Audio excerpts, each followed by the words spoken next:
لای من ڕەمزێک دەگەێنێت ئافرەت دایکە ئازایەتی ژن ئەنوێنێت. ئێرە پێشانگای نێودەوڵەتی هەولێرە بۆ کتێب لێرە جیهان بە کوردی دەدوێت ئەمە دروشمی پێشانگای نێودەوڵەتی هەولێر بوو بۆ کتێب بۆ ئەم ساڵ لە چەند ڕۆژی ڕابردوودا بەردەوام بەرگوێتان کەوتووە.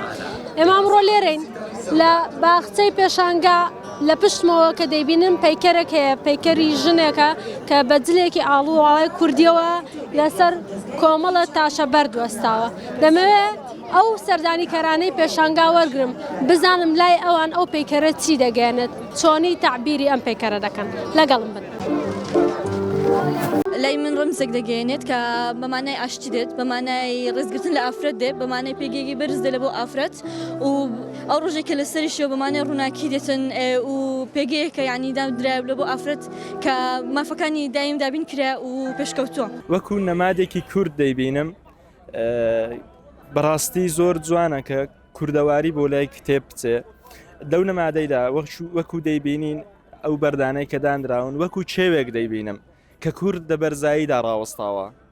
بەڕاستی زۆر خۆشە کورد بەرەو کتێب بچێ کتێب وا لە کوردەکە دەکات کە بتوانین ئەمە لەسەر بەرزایەکان ڕاوەستین لە تەواوی دنیادا خۆمان بناسێنین و لە تەواوی دنیادا پەرە بە زمانی کوردی و لە عیلمیشدا هاوکات بەشداریمان هەبێتن لە دنیادا. ئەم پەیکەرە زیاتر کە سەیرەکەی ئازایەتی ژن ئەنوێنێت خۆڕاگری بەرزی جوانی دایکایەتی بوێری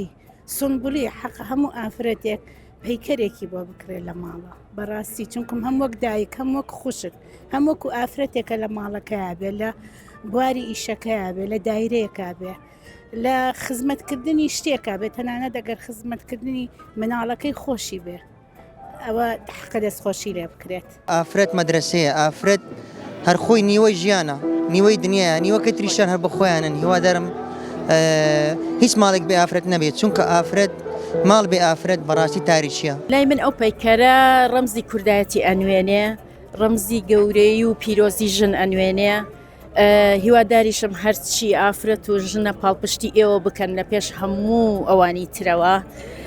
هیوادارم هەموو کەسێک ڕێزی ژن بگرێت